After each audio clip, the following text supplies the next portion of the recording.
What's going on, everyone? Jeremy here from the Quarrying. A bit of news out of Jordan B. Peterson got himself in a bit of hot water from a comment on Twitter about a plus-sized swimsuit model.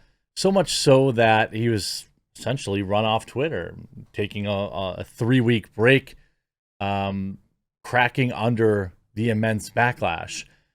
I don't think that this makes him any less of a person or a man or whatever. I think we all know that Jordan is how do I say, he's been worn down by years of just a constant deluge of hate and vitriol coming his way. His force fields have been depleted, so to speak. And it even happens to me. Like there was a time in my life when I was like, I'm never blocking anyone on Twitter. I'm not going to do that. Just can't. And then like after 10 years of seeing the same crap, I started just being like, look, I'm just going to block this dude. Like, I don't even care. You could call me soft for that, and maybe you're right, but it's just like the only way I can deal with it. It's just like I have the same idiot posting the same bad faith. Like, I don't block people who make fun of me. I don't block people who like, I block people who like clout chase and who are disingenuous. Bad faith. But like it's rare, but I do it now. As before, I used to say like I never block anybody. I don't do that. That's for wimps. Maybe it is. I've been worn down myself a little bit. Now the media is celebrating essentially him getting bullied off the internet. Now what he said, I think, is a little out there. Look, here's what he tweeted. Sorry, not beautiful. No amount of authoritarian tolerance is going to change that. Essentially what he's saying is, there's this whole like fat shaming, fat positivity. Look, and I can talk about it. As a fat, I can talk about it, all right? There's nothing healthy about being overweight. I don't care, somewhere along the lines, we went from, hey, maybe don't disparage somebody because they're overweight, to this being 100 and 200 pounds overweight is totally normal and healthy. As a society, like, we can't ever do anything the appropriate amount. We always have to take it to the extreme. And, every time I say to the extreme, I'm like, I rock the mic like a vandal. Anyway. So, no, this woman, are they trying to make a statement like, oh, it's being overweight is beautiful, blah, blah, blah, blah, blah? Probably. And that's the point that Jordan was making. But like, again, we know what Sports Illustrated is doing. Sports Illustrated isn't exactly, nobody's buying it anyway. So this is the only way people will talk about it. You see a lot of people talk about like, I can't figure out why these sales numbers on this issue consistently have dipped. And you have all these like people who are overweight, coming in here and acting like, both sides are dumb. Like, look, I don't know. If she got paid to be on that cover, good for her. Just because she's overweight doesn't make her a bad person, obviously. Making fun of her for being overweight isn't cool either. You open yourself up to that when you're standing, you're getting paid to be on the cover of a swimsuit magazine. But also like, the only problem that I have with it, like calling someone fat who is fat is like a juvenile thing to do. But if they're like out there saying it's healthy to be fat, it's healthy to be overweight, blah, blah, this kind of stuff, that is the dangerous stuff.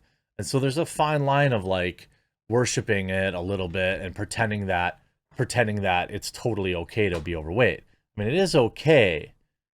It's your choice, and some people have medical reasons for being, again, just like the abortion argument. Yes, a tiny percent of people have a glandular problem, and that's why they're overweight. But 97% of people are overweight because, like me, they eat too much and they don't exercise enough. So let's just be real about that. Everyone, fighting in the comments here. This woman is gorgeous, unless you're her doctor and have valid medical reason to do so. No commenting on her weight. I mean, again, you're on the cover of a Sports Illustrated swimsuit edition, all right? By the way, I don't think this swimsuit fits her very well. Just I don't know. It doesn't look good on her. But like she's probably a nice person or whatever. But what I find is like hilarious is essentially what Jordan Peterson did in the eyes of the media is wrong, right? Bullying her, fat shaming her, this and that and the other thing. But then he gets bullied for it, right? Hassan like brutally ratioed him. I think he replied with a picture of Jordan that got 120,000 likes.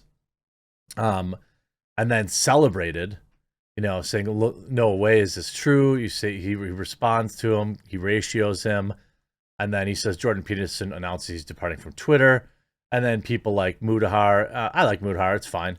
I like him, but Ethan Klein, of course, we know how he has like this deep-seated happiness. All these people are celebrating that, he's been bullied off the internet, essentially.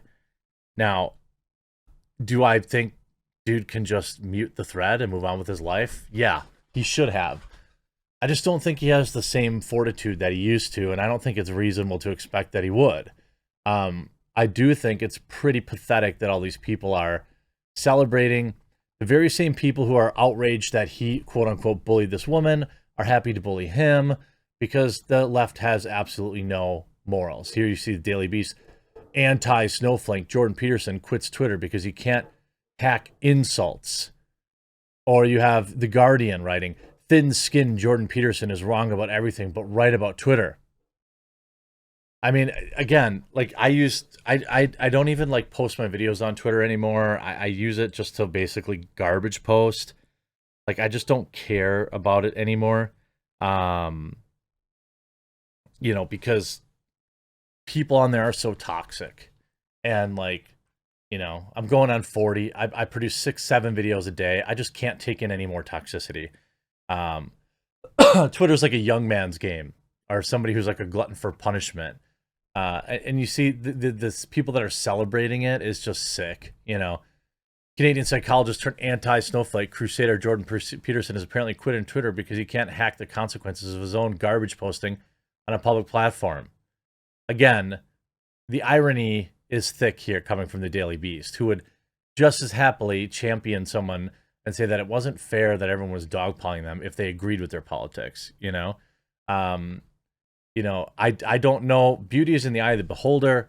I think this was just a miss for him. If he, the endless flood of vicious insults really isn't something that can be experienced anywhere else. And he lamented that Twitter's insensitive structure makes it intrinsically and dangerously insane. As he continued, I told my staff to change my password to keep me from temptation, and I'm departing once again. Peterson later concluded his farewell. I plan to write an article on the technical reasons that Twitter is maddening us all very soon. Bye for now. Okay, bye. I mean, look, if Jordan Peterson needs to take some time off Twitter, I 100% understand it. I can't imagine what it's like to be, somebody who is just dealing with this garbage all the time. Although somebody's clearly tweeting. My YouTube channel's hit 5 million subscribers. Thank you all for your ongoing support. Oh, did he delete? Oh no, here it is. Okay, so here's his thread. Yeah, I mean, it's good for him. I mean, I think that YouTube is far less toxic, honestly, than most places. The endless flood of vicious insults is really not something that can be experienced anywhere else. I don't know, video games. I like to follow the people I know, but I think the incentive structure of the platform makes it intrinsically and dangerously insane. And you see Mike Cernovich getting it. You can limit your reply to people who only follow you. Are you really unable to auto-regulate your own Twitter experience? So he's like mad. Cernovich, like sometimes he has good takes and other times he has just garbage takes. Malice is in here. I mean, like, I think he invites this kind of criticism, and since he's such a big figure, he gets it at a level that most of us would never have to, who could never understand. I do think it's funny that, even though he is, this, anti-snowflake guy, I don't think it makes it okay to then cheer on people cyberbullying him if it's in your words a real thing, right? It's the hypocrisy of it. He had a lukewarm take that the internet jumped on and decided, you know, hey, we're going to pick this thing and obsess about it all day, and he just couldn't take it. But there are a lot of things going on in Jordan's life that has made him less able to deal with this kind of stuff. So if his point was, again, you could see it's a conscious progressive attempt to manipulate and retool the notion of beauty, reliant on the idiot philosophy that such preferences are learned and properly changed by those who know better. But let's not let the facts stop you. What he's saying is, like, true to a degree, but I mean, like, I don't know, somebody probably thinks this woman's beautiful. I only have a problem when you start to pretend like it's healthy or that it's you know, it's something that should be normalized, because it's not good for people. It's not good for people to, like, willingly go into living an unhealthy lifestyle and pretend like nothing's wrong with it. But hopefully Jordan will take some time off. Hope he cleanses his palate, and I'd love to have him on the show. I've asked him numerous times, but I don't really have any direct connections to him outside of Twitter, and I don't think he really responds to many people. I hope you enjoyed this video. We'll talk to you again real soon.